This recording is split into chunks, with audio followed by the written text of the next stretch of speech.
Hi friends, இப்போ நம்ம ஆகா கல்யாணம் பார்க்க போகிறோம். ஆகா கல்யாணத்தில் கோயிலில் எல்லா பரிகாரமும் முடிஞ்சிருச்சாப்பா, கிளம்பலாமான்றப்ப ஒரு ட்விஸ்ட் வைக்கிறாங்க. என்னன்னு பார்க்குறீங்களா? இது கோடீஸ்வரி ஏற்படுத்தின ஆளா இல்லை உண்மையான ஆளான்னு கூட தெரிலங்க. எனக்கு தெரிஞ்ச கோடீஸ்வரி ஏற்படுத்தின ஆள் இல்லைன்னு நினைக்கிறேங்க. ஒருத்தர்களுக்கு சாமி வந்துருச்சுன்னு சொல்லிட்டு ஆடு அருள்வாக்கு சொல்கிறேன் வாங்கன்னு சொல்லிட்டாங்க. மொத்த குடும்பத்தையும் கூப்பிட்டுட்டாங்க. யார் குடும்பம்னு நினைக்கிறீங்க? நம்ம மகா சூர்யா குடும்பம் தாங்க. கூப்பிட்டதுக்கப்புறமா ராஜலட்சுமியை பார்த்து உனக்கு கிடைச்சிருக்க பொக்கிஷத்தன்னு இழந்துராதன்னு சொல்கிறாங்க. அது மட்டும் இல்லைங்க, சூர்யாவுக்கும் அட்வைஸ் பண்ணுறாங்க. இதே வார்த்தையை தான் சொல்கிறாங்க. உனக்கு கிடைச்சிருக்கிறது வாழ்க்கையில் மிகப்பெரிய பொக்கிஷம், அதை இழந்துட்டு நீ வாழாமல் இப்படி கிடக்காது அப்படின்னு சொல்கிறாங்க. என்னடா இது ஒன்றும் புரியலையே அப்படின்னு திருன்னு முழிக்க பாட்டியும் தாத்தாவும் மகாவை தான் சொல்கிறாங்கன்னு சொல்கிறாங்க. மகாவுக்கு உடனே பெருமையாக இருக்கலாம். இன்னொரு பக்கம் வீட்டில் உள்ள எல்லாரையும் பார்த்து ஏதாவது சொல்லுவாங்கன்னு எதிர்பார்த்துட்டு இருந்தோம். நம்ம தாத்தாவுக்குலாம் உன் உயிருக்கு ஒன்றாகாது, கவலைப்படாதப்பா, நல்ல அருளாக்கு சொன்னவங்க நம்ம விஜய்க்கும் நம்ம அனாமிகாவுக்கும் சொல்ல வரும்போது சொல்லவே இல்லைங்க. முடியாதுன்ட்டு ஏறிட்டாங்க. வேணாப்பா, தப்பா ஏதாவது சொல்கிறதுக்கு சொல்லாமல் இருக்கிறதே பெட்டர்னு சொல்லிட்டாங்க.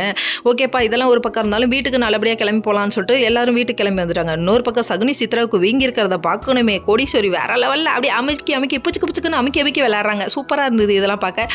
அதுக்கப்புறமா போயிட்டு நம்ம ஐஸ்வர்யா இருக்காங்களே, அவங்க வீட்டுக்கார்ட்ட விளையாண்டுட்டு இருக்காங்க. அதாவது கௌதம்கிட்ட வெறுப்பேற்றுறாங்க. உனக்கு ஒரு குத்தெல்லாம் குத்துருக்க கூடாதா, 9 குத்துறோம், என்ன எவ்வளோ பேசினேன் அப்படின்னு சொல்லிட்டு அவங்க நினைக்கிறாங்க. நினைச்சது மட்டும் இல்லைங்க, சொல்லிட்டாங்க. சொன்னே அப்படிங்க ஒன்றும் பண்ண முடியாது, கம்முன்னு இருப்பா தம்பி அப்படிங்கிற மாதிரி இருந்தது. அதுக்கப்புறம் ராஜலட்சுமி கிட்ட போயிட்டு வந்துட்டு நீங்கள் சவால் விடுறேன் பாருங்க, என் பொண்ணு இந்த வீட்டுக்கு இல்லைன்னா ஒன்றுமே இல்லை அப்படின்னு சொல்கிறாங்க. அதே நிரூபிச்சிட்டாங்க நம்ம சூர்யா.